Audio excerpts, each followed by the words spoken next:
요즘은 피부과에 와서 레이저 많이 맞으면 피부 좋아지죠? 이렇게 물어보는 분들 정말 많습니다. 실제로 한 달에 한 번, 어떤 분들은 2주에 한 번씩 레이저를 맞기도 하죠. 그런데 피부과 진료실에서 보는 모습은 항상 그 질문과 같지는 않습니다. 레이저는 모공, 잡티, 피부톤, 탄력까지 한 번에 좋아지는 느낌을 줄 수 있는데요. 맞고 나면 피부가 맑아 보이고 주변에서도 피부 좋아졌네? 라는 말이 나올 수 있어요. 그래서 한 번 더 맞으면 더 좋아지겠지? 이렇게 생각하기 쉽습니다.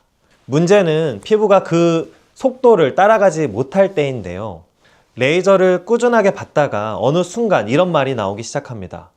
예전보다 효과가 없는 것 같아요. 피부가 얇아진 느낌이에요. 화장이 자꾸 뜹니다.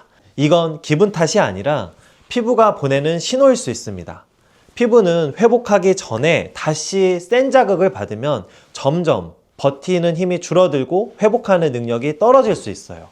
레이저를 과하게 받으면 이 각질층과 피부 장벽이 충분하게 회복이 돼야 되는데 회복되지 못한 상태에서 계속적으로 반복적으로 손상이 되게 되면 그러면 이 피부는 더 단단해지는 게 아니라 오히려 예민해지고 붉어지고 또 작은 자극에도 반응해지는 예민한 피부가 될 수 있어요. 겉보기엔 레이저 직후 잠깐 좋아 보일 수 있지만 기초 체력이 떨어진 상태가 되는 거죠. 레이저가 나쁜 건 아닙니다. 문제는 이 횟수와 간격 그리고 세기를 어떻게 하냐가 제일 중요한 거죠.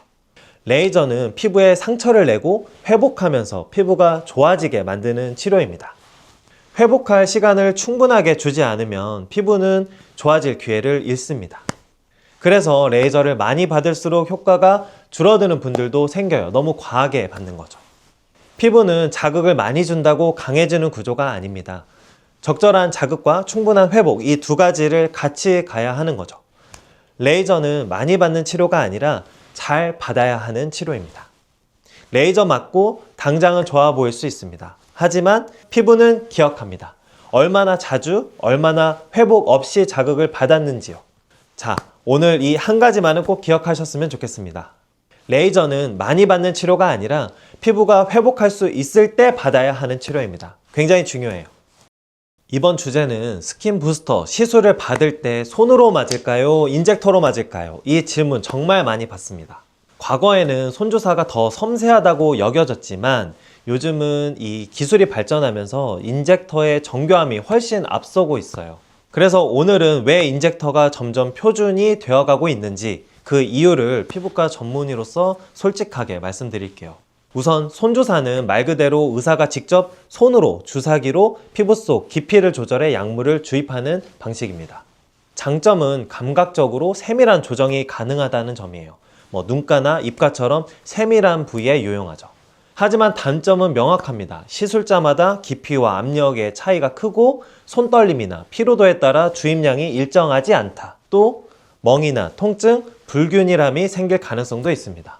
또 얼굴 전체를 시술할 때는 시간이 오래 걸리고 결과가 들쑥날쑥 할 수 있어요. 즉, 손주사는 의사의 감에 의존하는 시술이라 잘하는 사람에게 받으면 좋지만 그렇지 않으면 이 결과 편차가 큽니다. 반면 인젝터 시술은 기계가 피부에 일정한 압력과 깊이로 약물을 균일하게 주입해주는 방식이에요. 예전엔 인젝터가 단순하게 그냥 편한 기계 수준이었다면 요즘 장비들은 이 피부 두께, 압력, 주입 속도까지 미세하게 조절이 가능해졌습니다. 즉, 사람 손보다 훨씬 일정하고 정확한 주입이 가능하게 된 거죠. 주입량이 균일해서 얼굴 전체의 톤과 탄력이 고르게 개선될 수 있습니다. 또 시술 시간이 짧고 회복이 빠릅니다. 게다가 통증 또한 손주사보다 월등히 적어요. 요즘 인젝터는 단순히 기계가 아닙니다. 피부 타입별 맞춤 압력이라든지 깊이 설정이 가능한 스마트 디바이스라고 보시면 좋습니다. 제가 직접 환자분들을 시술할 때도 느끼는 건 손주사는 정밀하지만 사람 손엔 미세한 오차가 존재한다는 점이에요. 예를 들어 볼 부위는 1mm면 깊어져도 피부 속 확산이 달라지고 이 결과가 다르게 나올 수 있는데요. 그런데 인젝터는 0.1mm 단위로 이 깊이 조절이 가능하고 각 부위별로 압력도 보정해서 사용할 수 있기 때문에 결과가 정말 일정하게 손주사보다는 나올 수 있어요. 특히 리쥬란, 주베룩 같은 미세 확산형 부스터에는 균일한 주입이 핵심이거든요. 이 인젝터가 훨씬 손주사보다 유리합니다. 결국 현재는 손의 감각보다 기계의 정확함이 더 중요해진 시대예요. 정리하자면 이 손주사는 부위별 세밀 조정이 좋지만 결과의 일관성이나 안정성은 인젝터가 훨씬 뛰어나다. 특히 피부결 개선, 수분감, 리쥬란, 주베룩 같은 균일한 주입이 필요한 시술은 이제 인젝터가 더 표준이 될 수 있습니다. 프락셀이라고 하는 시술 한 번쯤은 들어보셨을 텐데요. 모공, 여드름 흉터, 잔주름, 피부 탄력 등 피부 결 개선의 대표 주자처럼 불리지만 막상 해보신 분들 얘기 들어보면 반응이 극과 극이에요. 오늘은 이 프락셀을 하면 피부가 진짜 새로 나느냐, 그 원리와 진짜 효과, 그리고 오해까지 깔끔하게 정리해 드릴게요. 우선 이 프락셀이라고 하는 단어는요, 특정 기계 이름입니다. 원래 프락셔널이라고 하는 개념이 있어요. 프락셔널이라고 하는 개념이 뭐냐면 원래 레이저를 쏘면 이렇게 동그랗게 원으로 빵 쏴서 쏘는 건데 그렇게 쏘는 게 아니라 수많은 수십 개의 점으로 나눠서 쏘는 거예요. 레이저를 뽕 쏘는 것보다 수십 개의 점으로 나눠서 쏘다 보니까 정상 피부가 있고 맞은 데가 있고 해서 회복이 빠르고 강한 에너지를 줬을 때도 빠르게 회복된다는 장점이 있는 거를 프락셔널이라고 부르거든요. 요즘은 프락셀이라고 하는 게 프락셀 장비를 의미하진 않고요. 프락셀 자체가 이렇게 수십 개의 점으로 레이저를 쏜다는 개념으로 많이 사용합니다.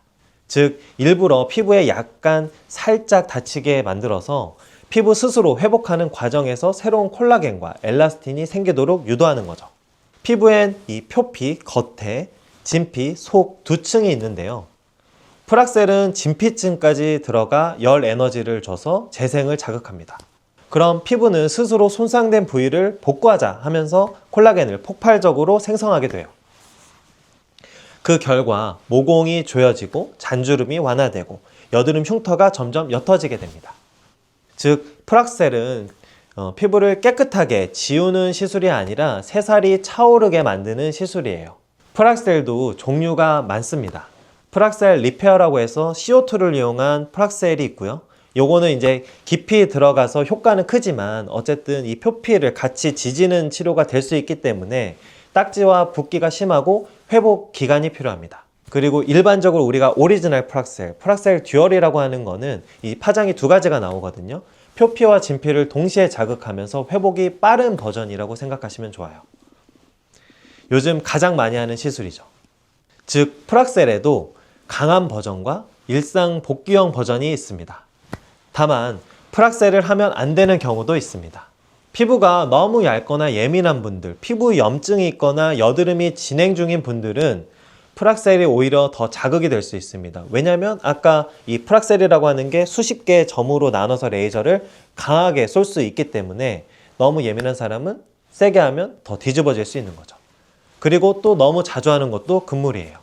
피부 재생할 시간이 필요하기 때문에 보통 4주나 6주 간격으로, 굉장히 심하게 했을 때는 2달, 8주 간격으로 한 3에서 5회 정도가 적당합니다. 무턱대고 너무 자주 하면 오히려 피부 장벽이 약해지고 색소 침착까지 생길 수 있어요. 프락셀은 많이 할수록 좋은 시술이 아닙니다. 정확한 시기와 강도를 조절해야 효과가 극대화됩니다. 정리하자면 프락셀은 피부를 지우는 시술이 아니라 스스로 새로운 내 살을 돋게 하는 재생 유도 시술입니다. 하지만 강한 에너지로 하는 만큼 피부 타입 강도, 간격을 정확하게 조절할 수 있는 피부과 전문의에게 받는 게 가장 중요합니다.